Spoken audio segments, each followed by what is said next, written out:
gown hung around her neck like a noose. It draped her body. She looked smaller in it. Her head peeked out at the top, blue-black hair creating a vivid departure from the pinky-colored gown.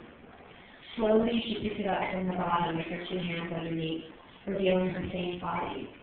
Her feet stood firmly on the floor. Her legs were pale and speckled with tiny pores of dark hair. Her skin appeared dry and loose. As she lifted her gown past her round thighs with a curly scar on her right thigh from her polio vaccine as a child, her vagina hung loose and bald, oversized. She slipped the gown up further, and her round stomach looked out of place on her small frame. It stood out a little and drooped inward at the same time.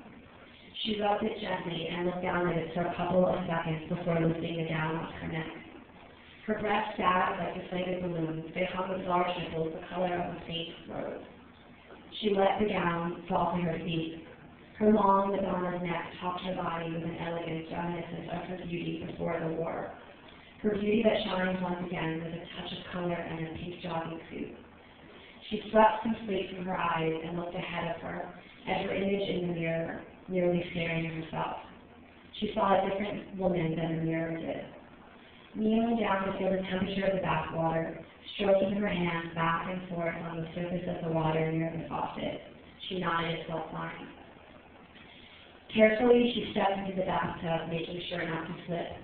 She rested her head against the back of the tub, sweeping water over her wound. A pink scar zigzagged from her belly button up her stomach. Trails of scars from surgical staples framed it like a trap. She looked like a repaired stuffed animal, all sewn up, without fur and a button nose. Sweat beads sprinkled her nose as she scratched her arms and legs, and the